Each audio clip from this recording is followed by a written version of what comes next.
Bom, então hoje nós vamos começar o capítulo 9 do livro No Mundo Maior, que se chama Mediunidade. Na semana passada nós acabamos o capítulo 8 no Santuário da Alma, que falava sobre o caso do Marcelo, um caso não tão grave, né, de distúrbio mental, e que foi falado daquele reflexo condicionado. Hoje, no capítulo de mediunidade, nós vamos ver que ainda essa questão do reflexo condicionado, ele ainda faz parte aí da linha de raciocínio. Então vamos lá. Não é um capítulo tão simples, talvez, então nós vamos devagar para que a gente tente entender mesmo. Juntos aí, se tiver alguma dúvida ou alguma ideia, quero que vocês me interrompam. Então vamos lá. Sobremodo interessado no expressivo caso de Marcelo, apresentei a Calderaro no dia seguinte certas questões que fortemente me preocupavam. Os reflexos condicionados não se aplicariam igualmente a diversos fenômenos medianímicos? Então, olha isso. O que o André Luiz agora está ponderando, está questionando? Essa questão de nós termos muitas vezes situações de gatilho, situações que nos condicionavam a uma determinada reação, a um determinado pensamento. Será que esse mesmo reflexo condicionado não tem também influência nos fenômenos mediúnicos, nos fenômenos medianímicos? Ô Adriana, boa noite, tudo bem? Boa noite. Acabamos de começar, o capítulo se chama Mediunidade, e o André Luiz está começando questionando com relação a justamente, de novo, o reflexo condicionado, e ele está perguntando para o Calderaro se não pode ter também relação ou influência desses reflexos condicionados nos fenômenos medianímicos, mediúnicos. Não elucidavam as mistificações inconscientes que muitas vezes perturbam os círculos dos experimentadores encarnados. Então, olha aqui, porque a gente sabe que na questão mediunidade, não é tudo tão simples assim, não é tudo tão puro como o fenômeno mediúnico, na verdade, significa. Então, o fenômeno mediúnico significa uma alma encarnada funcionar de um meio intermediário do mundo do plano físico ao do mundo espiritual. Então, se ele conseguir estar sendo neutro, se ele conseguir afinidade com o mundo espiritual, ele consegue ser esse intermediário.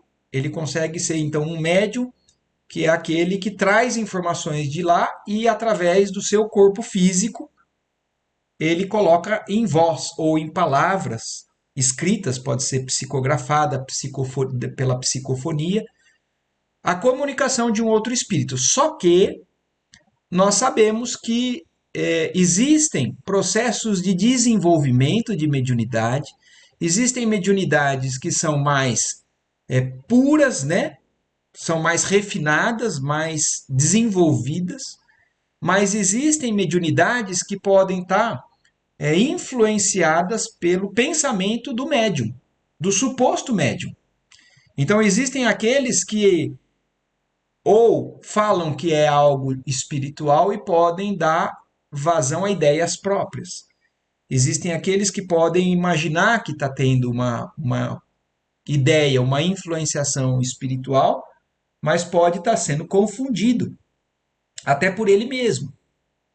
Então, e é isso que ele está falando. Não, o reflexo condicionado, ele não pode explicar as mistificações inconscientes que muitas vezes perturbam os círculos dos experimentadores encarnados, nós que estamos aprendendo, a humanidade que está começando a aprender a lidar com a mediunidade cada vez mais, será que isso também não tem influência? E aí ele segue: alguns estudiosos do Espiritismo, devotados e honestos, reconhecendo os escolhos do campo do mediunismo, criaram a hipótese do fantasma anímico do próprio medianeiro. Então, estudiosos do espiritismo, sérios e honestos, eles mesmos que levantaram essa possibilidade. Existem as influências da psique, da mente da pessoa que está funcionando como médium, que aí é o que é chamado de fenômeno anímico. Então, existe essa hipótese do próprio medianeiro, o qual agiria em lugar das entidades desencarnadas. Então, será que existe a possibilidade daquela pessoa tá tão condicionada? Porque o que, que ele está questionando, né? Essa questão do reflexo condicionado. A entrar numa forma de oração, de sintonia, e entrar nos próprios pensamentos e acreditar que aquilo é dar vazão a um espírito e aquilo não ser. Seria essa teoria adequada ao caso vertente? Sob a evocação de certas imagens, o pensamento do médium não se tornaria sujeito a determinadas associações, interferindo automaticamente no intercâmbio entre os homens da Terra e os habitantes do além? Então, o pensamento daquele, será que pode estar condicionado a uma coisa e não sei? E olha, é interessante um termo que ele usou lá, né? Inconsciente, às vezes, acontece. Então, o próprio médium não tem consciência de que ele está passando algo que é do próprio pensamento. Não é tão óbvio assim por parte de algumas mediunidades. Ele pode estar sendo confundido, ele acha que aquilo são ideias que vêm de outro, mas são ideias que vêm do subconsciente dele. Tais intervenções, em muitos casos, poderiam provocar desequilíbrios intensos. Ponderando observações ouvidas nos últimos tempos em vários centros de cultura espiritualista, com referência ao assunto, inquiria de mim mesmo se o problema oferecia relações com os mesmos princípios de Pavlov. Então é a pergunta, é a dúvida de André Luiz, que agora está discutindo, né, com o Calderaro.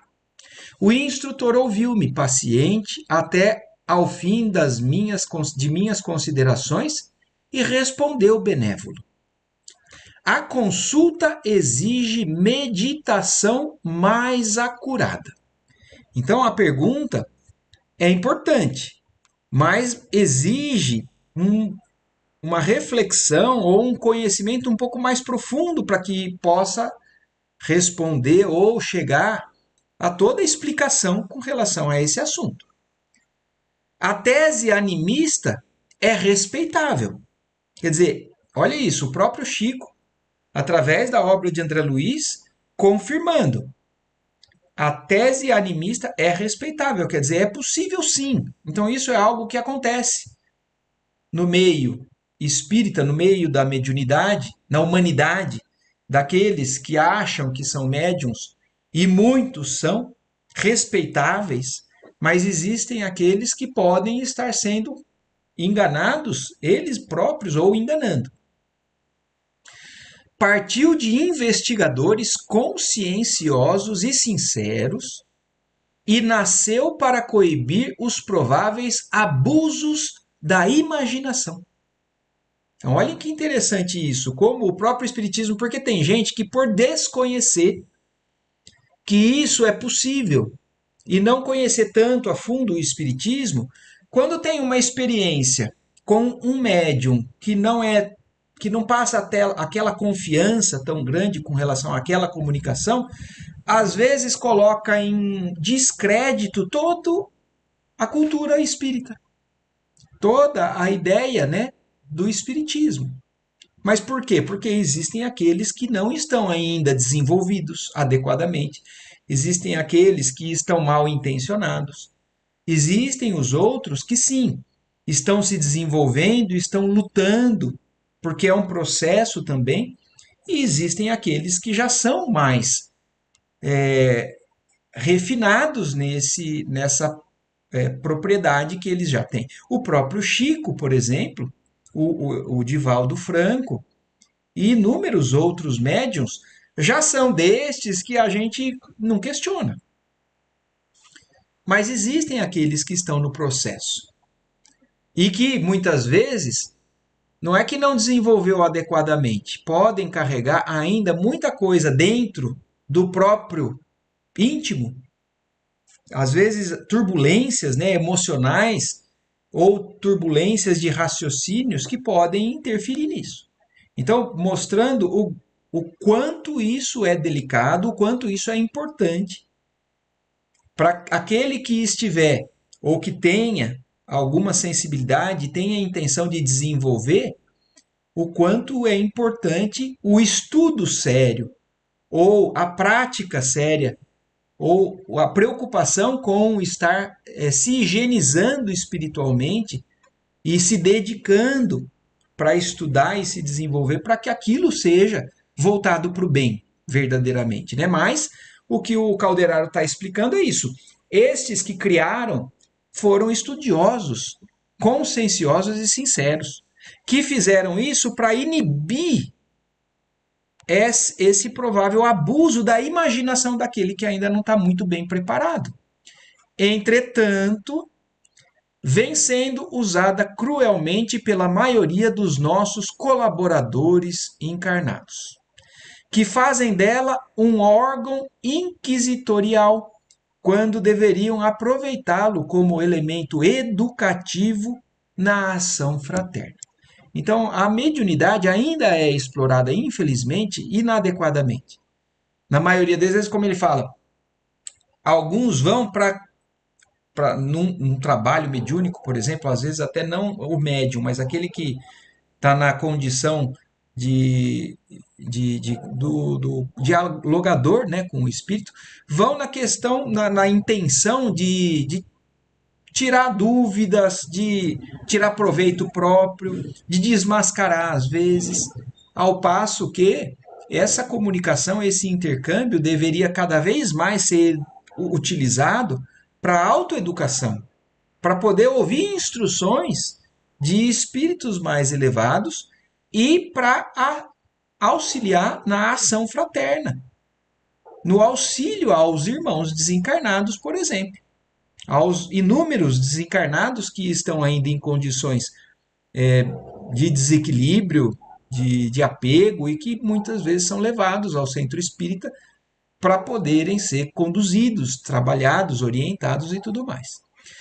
Milhares de companheiros fogem ao trabalho amedrontados, recuam ante os percalços da iniciação mediúnica, porque o animismo se converteu em Cérbero.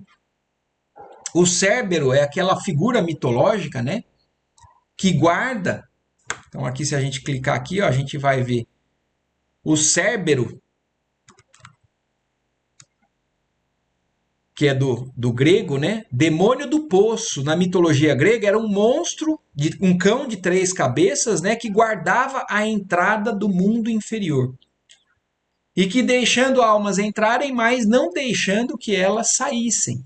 Então, olha que interessante. Ele está falando que muitos que se iniciam no trabalho ou no desenvolvimento mediúnico, o animismo acabou convertendo-se nesse guardião que fazia com que alguns entrassem em determinada condição e que acabava virando um reflexo condicionado e que não conseguiam sair dali.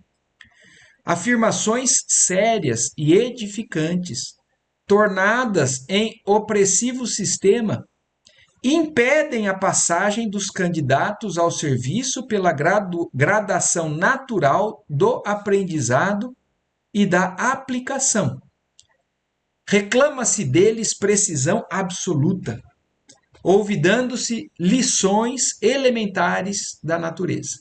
Então, por parte dos próprios frequentadores desses trabalhos, às vezes por desconhecerem que esse é um processo que aquele que está se dedicando muitas vezes precisa do respeito ao tempo e do auxílio a esse desenvolvimento e cobram daquele médium já um resultado pronto, um resultado exatamente daquilo que eles gostariam para que eles tenham certeza que aquilo é digno ou não. Então, falar assim, eu quero, se isso for verdade, eu quero que esse médium, então, desça o espírito de Paulo de Tarso ou o espírito de Santo Agostinho, o espírito de um grande para poder me comprovar. E às vezes aquele médium não está pronto.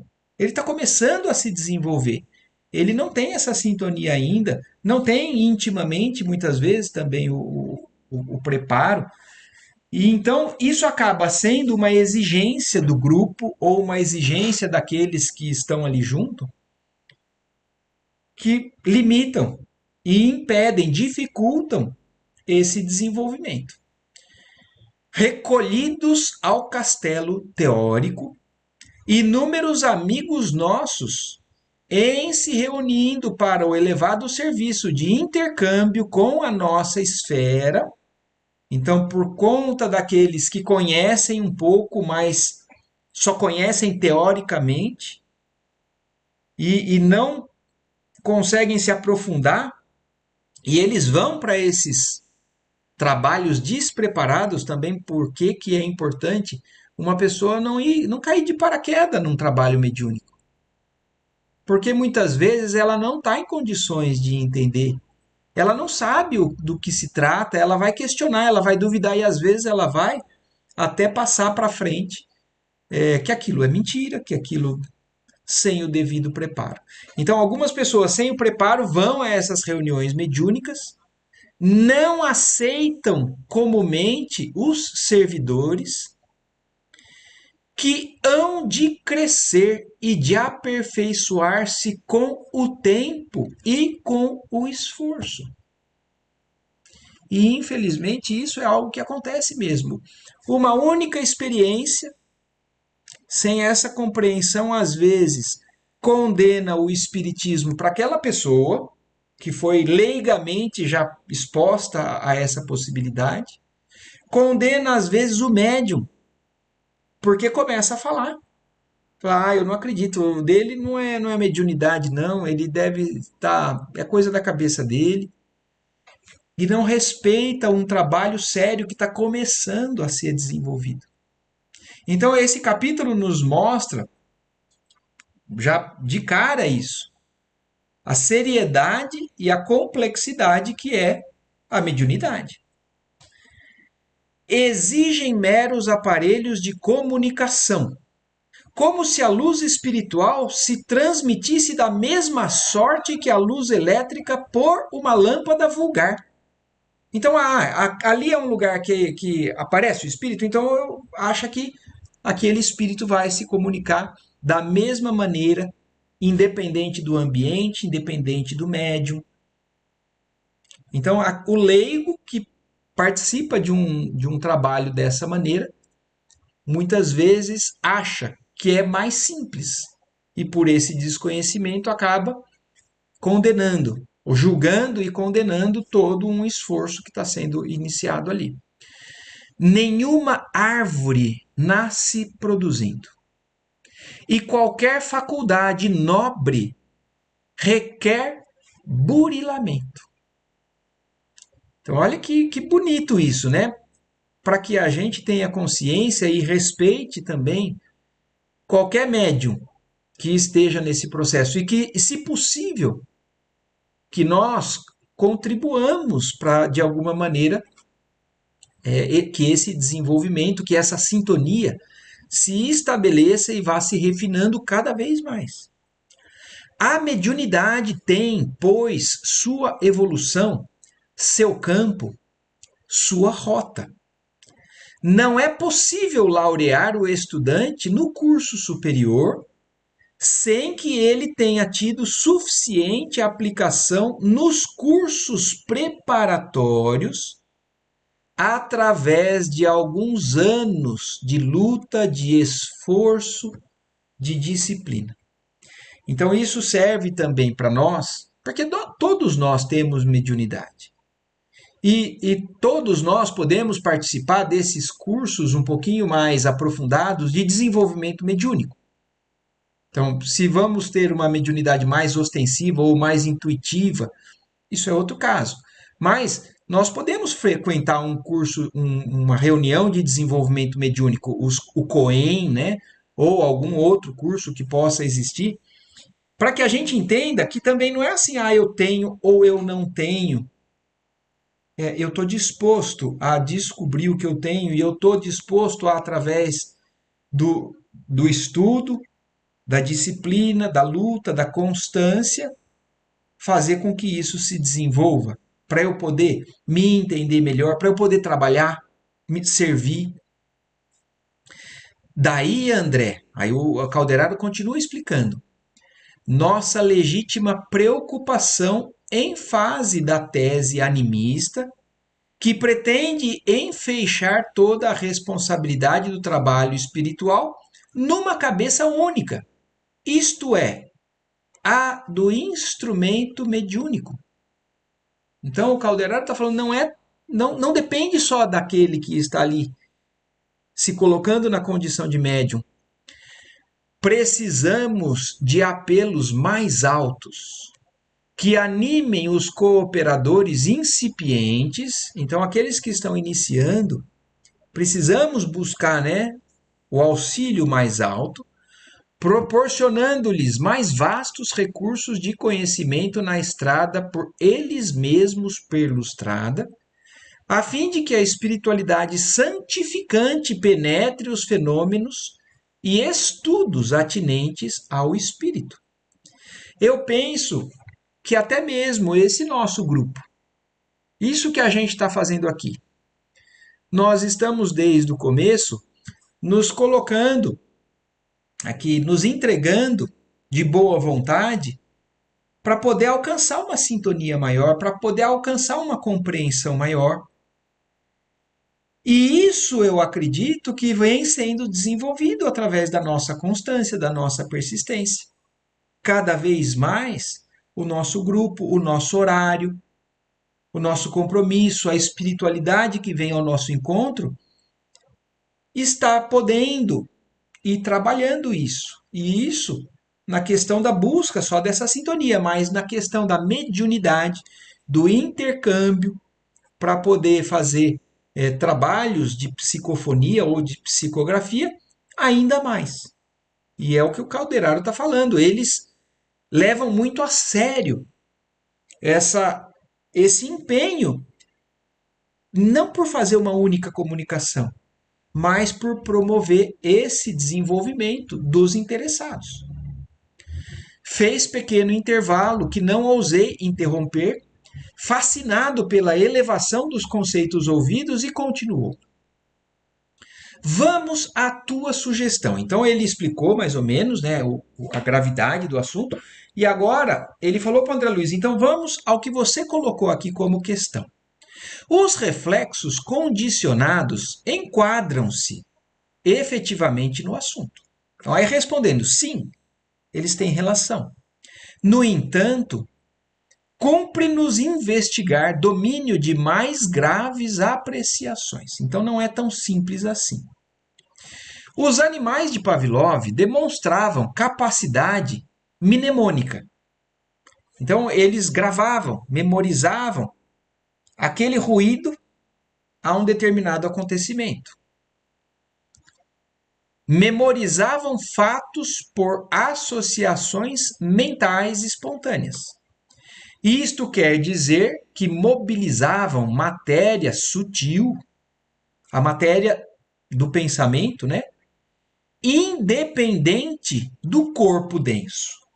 Quer dizer, independente do corpo físico, do cérebro, matéria, existe a matéria do perispírito, né? Aquela semimatéria, uma matéria mais sutil, como já foi explicado lá atrás e no livro dos Espíritos também é explicado, é manipulada através então desse acontecimento, que jogavam com forças mentais em seu aparelhamento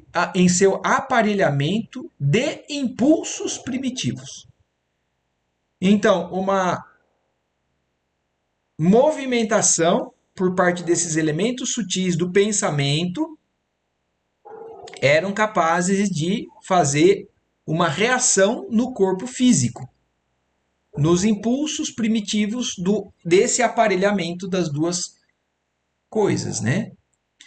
Se as consciências fragmentárias do experimento eram capazes de usar essa energia, quer dizer, as consciências fragmentárias, está se referindo ao animal, a um ser da criação que não tem a mesma capacidade de raciocínio.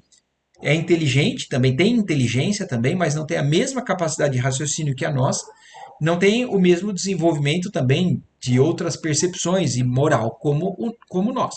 Então, se eles são capazes de utilizar essa energia, provocando a repetição de determinados fenômenos no cosmos celular, se eles, mais simples de inteligência, são capazes de relacionar algo percebido pela energia inteligente deles e transportar para uma reação física, que prodígios não realizará a mente de um homem, cedendo não a meros reflexos condicionados, mas a emissões de outra mente em sintonia com a dele.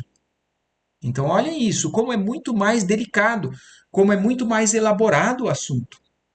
Se na inteligência primitiva isso é possível, na inteligência mais elaborada, que consegue se sintonizar com a mente de outro espírito desencarnado, então esses reflexos podem ser muito maiores ou muito mais elaborados também.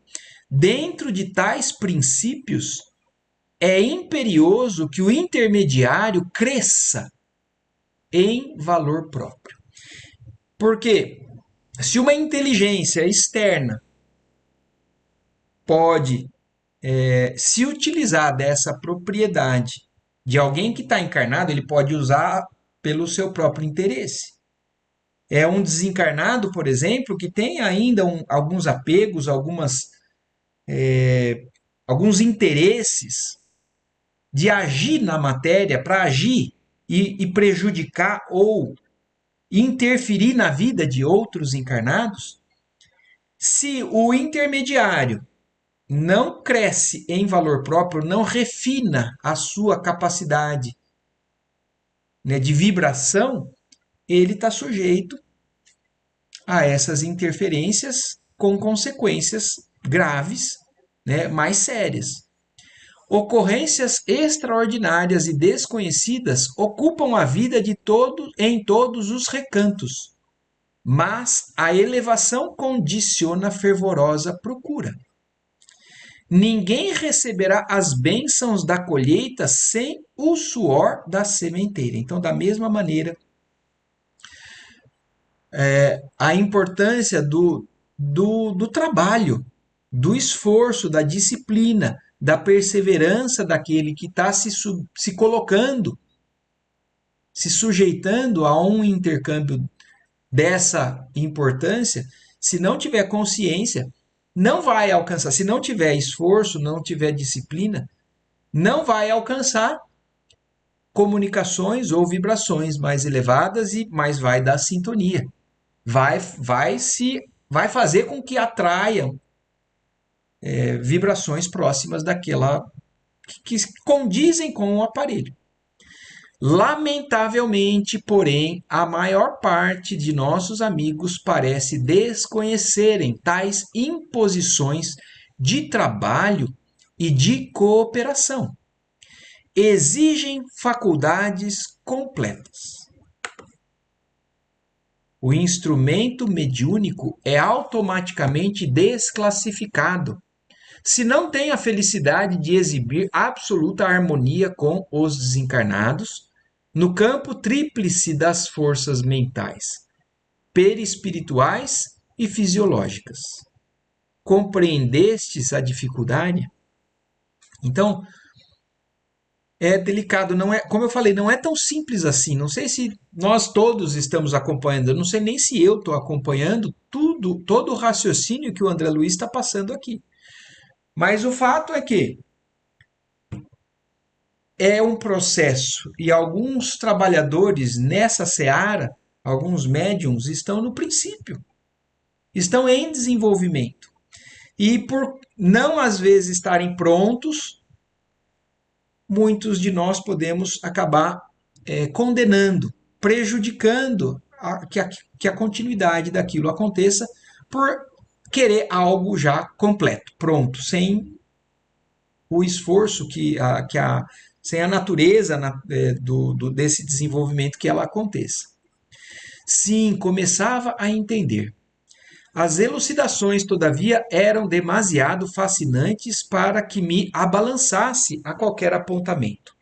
Guardei, por isso, a continuação das definições na postura de humilde aprendiz. Então, André Luiz estava aprendendo, raciocinando, mas não falou nada. Deixou que o Calderaro continuasse desenvolvendo o raciocínio com ele para que ele consolidasse aquela compreensão. O assistente percebeu minha íntima atitude e continuou. Buscando o símbolo mais singelo, então vamos tentar simplificar. Figuremos o médium como sendo uma ponte a ligar duas esferas, entre as quais se estabeleceu aparente solução de continuidade, em virtude da diferenciação da matéria no campo vibratório. Então, existem dois mundos, né? O mundo espiritual e o mundo físico, que existe uma separação. E o médium é essa ponte. É este que faz essa ligação. Para ser instrumento relativamente exato, é-lhe imprescindível haver aprendido a ceder, e nem todos os artífices da oficina mediúnica realizam, a breve trecho, tal aquisição, que reclama devoção à felicidade do próximo. Então, o médium tem que aprender a começar a colocar em primeiro lugar a vontade de ajudar o próximo. Elevada compreensão do bem coletivo, avançado espírito de concurso fraterno e de serena superioridade nos atritos com a opinião alheia. Então, essa ponte, se ainda não adquiriu essas características, ela não vai ser ainda completa, ela não vai ainda ser uma ponte segura. Para conseguir edificação nessa natureza, faz-se mister o refúgio frequente, a moradia dos princípios superiores. Então, o que o médium tem que fazer? Procurar cada vez mais hábitos ou pensamentos, o refúgio na oração, que é aquele departamento mais elevado da nossa casa mental, para constantemente estar ligado com essa sintonia que ele quer trazer. Se ele se coloca na prática mediúnica, mas todo o restante do dia dele, da noite, do dia, da vivência dele, ele está voltado para ações, vibrações, pensamentos de ordem muito distantes a essa. Então, é uma pessoa que não fala em ajudar o próximo, que não se preocupa, não tem paciência, como fala aqui, ó.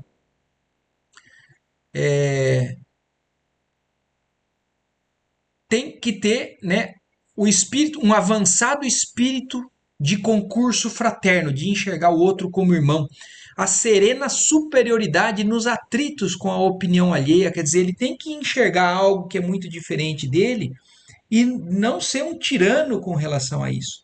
Então, se esse médium ainda não se desenvolveu nesse sentido, ele ainda vai precisar cada vez mais buscar que isso aconteça. Então, faça mister o refúgio frequente, a moradia dos princípios superiores. A mente do servidor há de fixar-se nas zonas mais altas do ser, onde aprenderá o valor das concepções sublimes, renovando-se e quintessenciando-se para constituir elemento padrão dos que lhe seguem a trajetória. Então, tem que existir uma preocupação dessa pessoa em se purificar cada vez mais, em se elevar cada vez mais, em se santificar cada vez mais, porque senão ele vai estar ainda sujeito às vibrações que ele ainda carrega dentro dele. O homem, para auxiliar o presente, é obrigado a viver no futuro da raça. A vanguarda impõe-lhe a soledade e a incompreensão, por vezes dolorosas. Todavia, essa condição representa artigo da lei que nos estatui adquirir para podermos dar. Então, a gente não consegue dar aquilo que a gente ainda não tem. É claro que buscando, né? Às vezes a gente não tem e às vezes a gente busca através da oração, do desejo sincero de poder abafar as inferioridades e poder oferecer algo melhor. E nisso consiste, né, essa transformação. Ninguém pode ensinar caminhos que não haja percorrido. Nasce daí, em se tratando da mediunidade edificante, a necessidade de fixação das energias instrumentais no santuário mais alto da personalidade. Então, quanto mais o médium luta contra as suas inferioridades, mais ele consegue passar ou refinar essa sintonia com esses espíritos que ele vai dar passividade. Fenômenos, não lhe importa a natureza. É forçoso reconhecer que assediam a criatura em toda parte. A ciência legítima é a conquista gradual das forças e operações da natureza que se mantinham ocultas à nossa acanhada apreensão. E como somos filhos do Deus revelador, infinito em grandeza, é de esperar tenhamos sempre à frente ilimitados campos de observação, cujas portas se abrirão ao nosso desejo de conhecimento à maneira que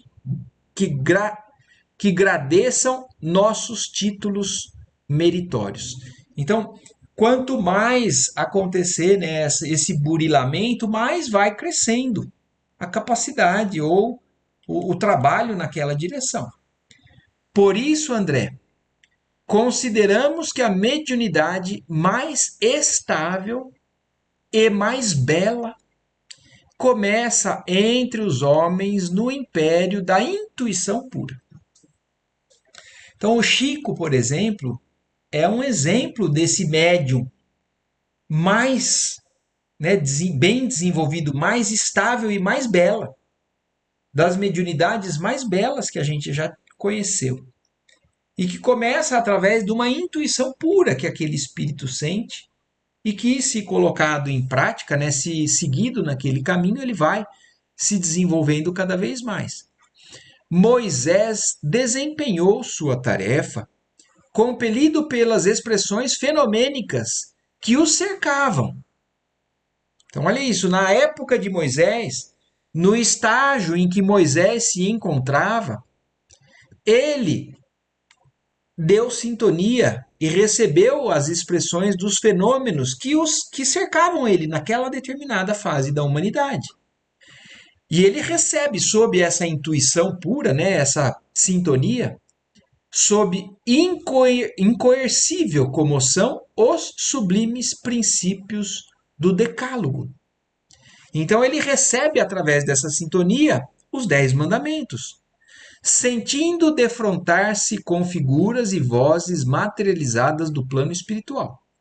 Entretanto, ao mesmo tempo que transmite o não matarás, não parece muito inclinado ao inquebrantável respeito à vida alheia. Então, olhem que interessante isso que o Calderaro está falando para o André Luiz. Moisés não era talvez ainda um espírito tão perfeito, tão elaborado assim. Ele tinha essa sintonia Ele tinha essa busca e ele alcança então as instruções dos espíritos, fala que é lei de Deus, não matarás, mas ele próprio ainda não estava totalmente propenso a considerar isso. Se fosse preciso, ele poderia tirar a vida de alguém dependendo da necessidade, mas ele enxerga que aquilo é ordem divina. Mas ele não parecia tão inclinado a esse inquebrantável respeito à vida alheia. Sua doutrina venerável, embora, baseia-se no exclusivismo e no temor. Então, para uma humanidade onde na época era constituída de indivíduos mais selvagens, mais primitivos, era necessária uma lei mais impositiva. Era necessária a ideia de um Deus mais punitivo, como é passado no Velho Testamento. Então, antigamente, e ainda tem muitas religiões que falam isso, assim, tem temer a Deus. E isso Jesus veio e renovou. Deus nos ama. Deus nos quer como um filho. Mas para aquela humanidade, da mesma maneira que para nós, às vezes, espíritos ainda imperfeitos, algumas orientações são mais limitadas, assim, não dando mais tanta liberdade de movimento, porque se a gente tiver liberdade de movimento, a gente erra, a gente faz besteira muitas vezes. Com Jesus, o aspecto da mediunidade é diferente. Mantém-se o mestre em permanente contato com o Pai. Então, olha que legal, o Calderaro está fazendo essa diferença. A mediunidade de Moisés era diferente da mediunidade de Jesus. Moisés era um filho obediente, mas ainda carregado de ímpetos muito primitivos, muito selvagens também. Jesus não, Jesus já tinha uma sintonia permanente com o Pai. Ele já vivia integralmente nas leis do Pai, através da própria consciência do próprio coração. Então, tanto em sentimento quanto em raciocínio, Jesus já era uma sintonia com essa espiritualidade mais alta, com o próprio Pai. E transmite aos homens a revelação divina, vivendo-a em si mesmo. Então, Jesus, por ele já ser a vivência da lei nele mesmo, ele consegue passar não por ordens, não pelas palavras, mas pela sua vida, pelo seu exemplo. Não reclama justiça, nem pede compreensão imediata. Ama as criaturas e serve-as. Então, fazendo um comparativo, esse é o fim também do desenvolvimento mediúnico de todos nós. Então, por enquanto, nós podemos ser médiums, mas ainda mais como Moisés, precisando lutar com muita coisa dentro de nós, mas entendendo que a ordem a ser cumprida é aquela que vem lá de cima, até chegar ao desenvolvimento que Jesus, ou ao desenvolvimento mais próximo que a gente vê de sublimidade, que é do próprio Chico, de uma mediunidade mais sintonizada com essas leis, mantendo-se unido a Deus. Em razão disto, a boa nova é mensagem de confiança e de amor universal. Vemos, pois, dois tipos de medianeiros do próprio céu, eminentemente diversos, mostrando qual o padrão desejável. Então, olha que legal. Então, o Calderaro foi muito feliz aqui nessa explicação para que a gente entenda. No mundo existem médiums de variados níveis de desenvolvimento. E aqui ele deu exemplo no próprio Evangelho, no Velho Testamento e no Novo Testamento, de dois médiums muito distantes na capacidade pessoal que cada um tinha. Então, Jesus é o padrão desejável de mediunidade. No mediunismo comum, portanto, o colaborador servirá com a matéria mental que lhe é própria Então, o médium, muitas vezes, ele passa muito daquilo que ele acredita, o que ele ainda pensa, o que ele ainda vibra. Mas ele está na luta, ele está no processo, sofrendo-lhe as imprecisões naturais diante da investigação terrestre. E após adaptar-se aos imperativos mais nobres da renúncia pessoal, edificará, não de improviso, mas à custa de trabalho incessante, o templo interior de serviço, no qual reconhecerá a superioridade do programa divino acima de seus caprichos humanos. Então, existem médiuns que ainda estão trabalhando, mas não têm uma renúncia pessoal tão refinada e acabam passando muitas coisas que são dos seus caprichos humanos.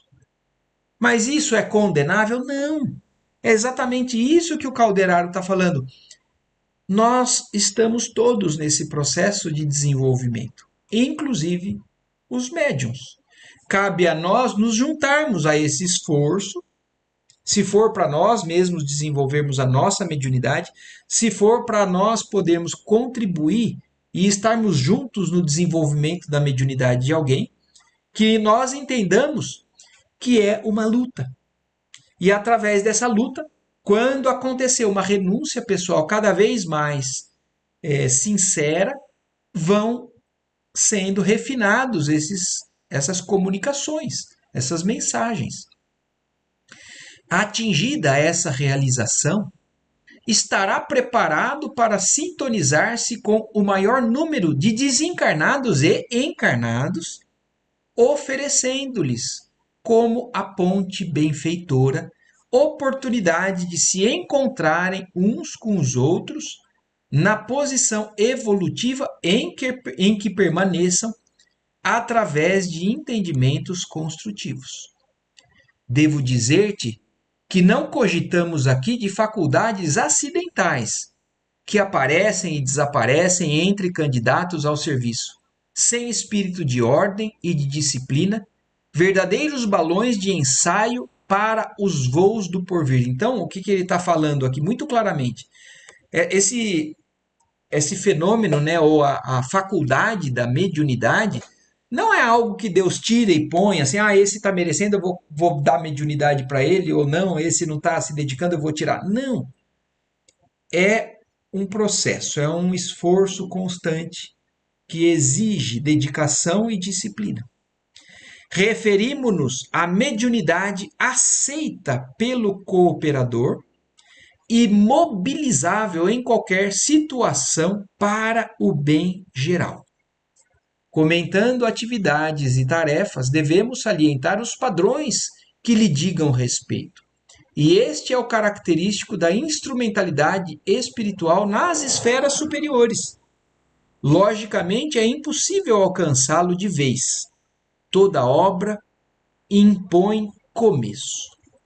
Então, é necessário, se a gente tiver a intenção, se cada um de nós tivermos a intenção, né, então, de seguirmos por esse caminho, de nos descobrirmos, de desenvolver, precisamos começar, precisamos ser sérios, precisamos estudar, precisamos perseverar, precisamos de disciplina, precisamos estar pronto para essa luta.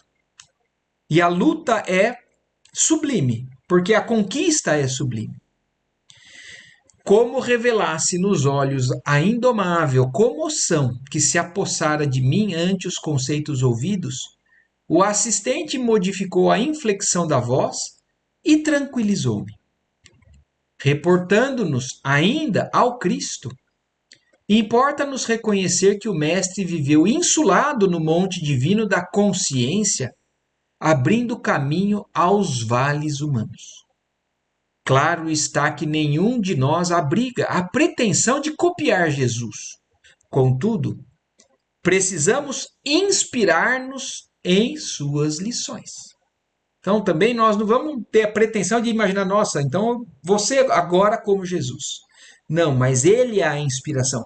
Ele, como está respondido no Livro dos Espíritos, quando Kardec pergunta: Existe um guia, quer dizer, alguém que sabe o caminho, que nos mostra o caminho certo. E um modelo, quer dizer, alguém que a gente possa olhar e falar assim, ó, é aqui que eu quero copiar. Que a humanidade possa se utilizar e os espíritos respondem: vide Jesus. Então, o guia e modelo, então a pretensão nossa tem que ser de cada vez mais copiarmos esse modelo, nos modelarmos através desse modelo. Então, contudo, precisamos inspirarmos-nos nas suas lições, porque é aí que nós vamos começar a nossa transformação. Há milhões de seres humanos encarnados e desencarnados na mente fixa nas regiões menos elevadas dos impulsos inferiores, absorvidos pelas paixões instintivas, pelos remanescentes do pretérito envelhecido, presos aos reflexos condicionados das comoções perturbadoras e que, inermes, se entregam.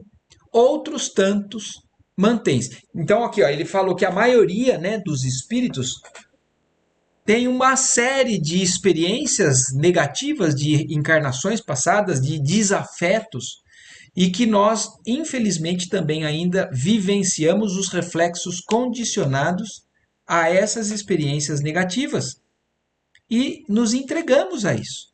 E ficamos repetindo, isso vira um hábito. Ficamos repetindo padrões e não nos avançamos. Outros tantos mantêm-se jungido à carne e fora dela, na atividade desordenada, em manifestações afetivas sem rumo, no apego desvairado à forma que passou ou à situação que não mais se justifica. Outros ainda param na posição beata do misticismo religioso exclusivo, sem realizações pessoais no setor da experiência e do mérito, que os integre no quadro da lídima elevação. Subtraído o corpo físico, a situação prossegue quase inalterada para o organismo perispirítico, fruto do trabalho paciente e da longa evolução. Esse organismo, constituído embora de elementos mais plásticos e sutis, ainda é edifício material de retenção da consciência. Muita gente no plano da crosta planetária conjetura que o céu nos revista de túnica angelical, logo que baixado o corpo ao sepulcro. Quer dizer, ainda tem muita gente que acha que não é necessário fazer um esforço pessoal agora de transformação. Acha que a hora que eu deixar, que eu vou morrer, que eu vou desencarnar, vai acontecer uma transformação, eu vou virar anjo. Eu vou merecer o céu, eu não me esforcei, mas vai acontecer um milagre. Isto, porém, é grave erro no terreno da expectativa. Naturalmente, não nos referimos nessas considerações a espíritos da estofa de um Francisco de Assis, nem a criaturas extremamente perversas, uns e outros não cabíveis em nosso quadro. O zênite e o nadir da evolução terrestre não entram em nossas cogitações. Então, eles estão falando de quem? Não dos que se avançaram muito e nem dos extremamente reticentes. Ele está falando da maioria, da grande maioria, da multidão. Falamos de pessoas vulgares, quais nós mesmos, que nos vamos em jornada progressiva mais ou menos normal para concluir que tal o estado mental que alimentamos, tais as inteligências desencarnadas ou encarnadas que atraímos e das quais nos fazemos instrumentos naturais, embora de modo indireto.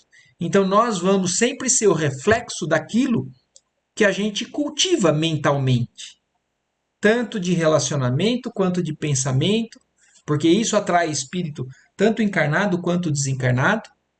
E a realidade, meu amigo, é que todos nós que nos contamos por centenas de milhões, não prescindimos de medianeiros iluminados, aptos a colocar-nos em comunicação com as fontes do suprimento superior. Quer dizer, todos nós ainda imperfeitos nessa jornada, né, de tantos erros, de tantas limitações, nós não conseguimos, na verdade, viver sem esse auxílio do alto, que vem através de comunicações diretas ou de comunicações indiretas, porque pode ser através da influenciação que um espírito, por exemplo, às vezes ele nem sabe que é médium, mas ele tem uma sintonia com pensamentos mais elevados, escreve livros mais elevados, faz algum tipo de ação, de atitude que é mais elevada, e isso nos mostra os caminhos sublimes. Então necessitamos do auxílio de mais alto. Requeremos o concurso dos benfeitores que demoram acima de nossas paragens. Para isto, há que organizar recursos de receptividade. Então, quanto mais nós tivermos consciência disso e nos prepararmos para esse refinamento, né, essa purificação da nossa sintonia e dos próprios médiuns que se colocarem isso, cada vez mais a humanidade e a nossa vida vai ter benefício. Nossa mente sofre sede de luz, como o organismo terreno tem fome de pão. Então, da mesma maneira que nós espiritualmente temos sede de luz, e quando a gente recebe muita informação ou vibração negativa, a gente está se alimentando daquilo. Da mesma maneira que o nosso corpo precisa de comida boa, se a gente come um pão bolorento, um pão estragado, ou uma comida estragada, nosso organismo sente. E se eu também me alimento diariamente de vibrações negativas muito baixas, através das redes sociais, através de um livro que eu leio que é de vibração muito negativa, através de seja lá o que for que eu cultivo ou que eu me coloco na minha vibração diariamente, é aquilo que eu vou recolher, é aquilo que eu vou produzir para a minha vida espiritual. E é isso também que eu vou levar para o lado de lá. O instrutor fez breve interrupção. Ah, não, ele calma que eu não li isso daqui, ó. Então, nossa mente sofre sede de luz, como o organismo terreno tem fome de pão. Amor e sabedoria são substâncias divinas que nos mantêm a vitalidade.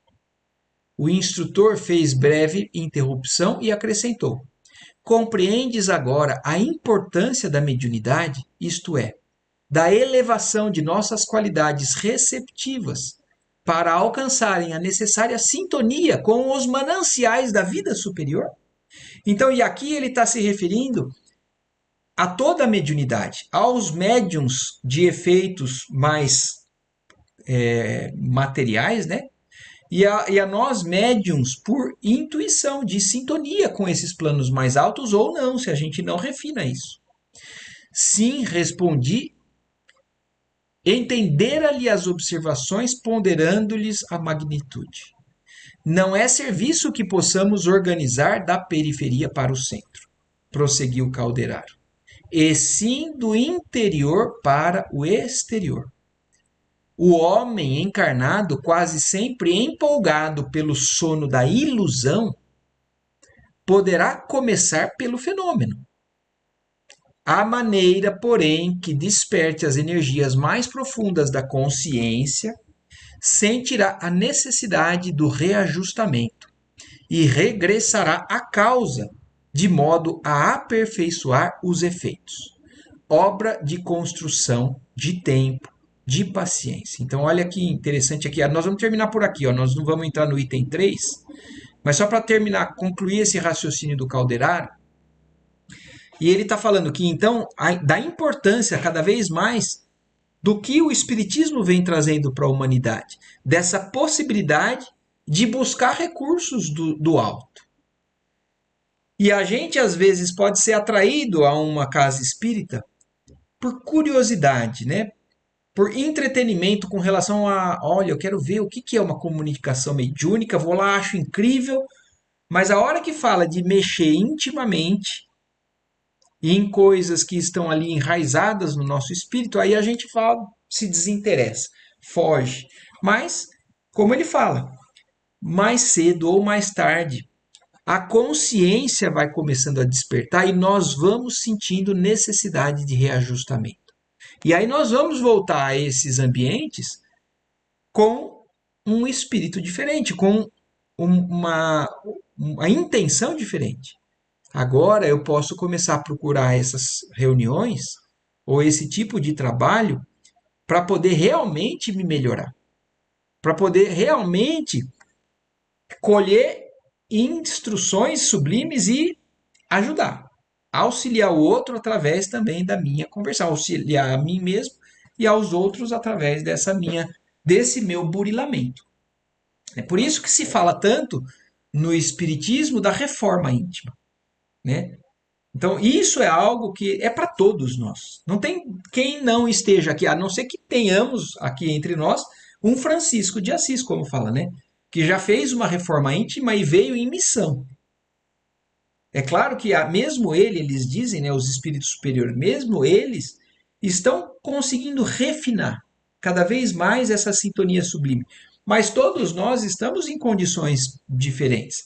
Nós estamos lidando com uma série ainda de imperfeições internas, com possibilidade de nos colocarmos para que isso aconteça, para que essa transformação aconteça. E por hoje, então, nós vamos parar por aqui. Semana que vem a gente volta, começando aqui no item 3. Mais alguma observação, alguma dúvida que vocês queiram falar? Pode falar, mãe. O microfone não abriu. O microfone não abriu. Aí. Abri. O que eu tenho, eu quero falar umas coisinhas tão simples. É, É tão fácil isso. Primeiro, a disciplina é coisa importante demais, para você poder seguir direitinho. Mas nunca pode esquecer de conversar com a espiritualidade. sim. A gente tem que conviver normalmente conversando com eles, porque essa vai ser a comunicação. Através da oração, né? Essa sintonia constante com o alto. Normalmente, eu converso com a espiritualidade direto, Sim. direto. Isso aí você vai entrando na conversa, fica normal, Uma sintonia, né? observando, e você tem até ideias, vem coisas boas, vem lembranças. Então, nós temos que trabalhar com a gente mesmo. Sim. Cada vez mais. E é isso mesmo. Isso é justamente o que fala na casa mental, né? Usar a parte superior da casa mental. É a sintonia com o alto, em oração, principalmente. Isso aí. Agora, a mediunidade, muitas pessoas que querem começar com a mediunidade, infelizmente erram, Sim, porque você tem que seguir a tua disciplina. mas que é natural, é justamente isso também que falou, né? Erram, mas é natural ainda de um espírito imperfeito. E o que vai fazer a diferença é a boa vontade, a determinação dessa disciplina, né? De se manter na busca de se melhorar, né? Exatamente. Nós temos que buscar em comunicação com eles. Sim, sim. Direto. Sintonizados com o alto. E essas ideias, como você falou, são as intuições que a gente tem que são respostas deles, né?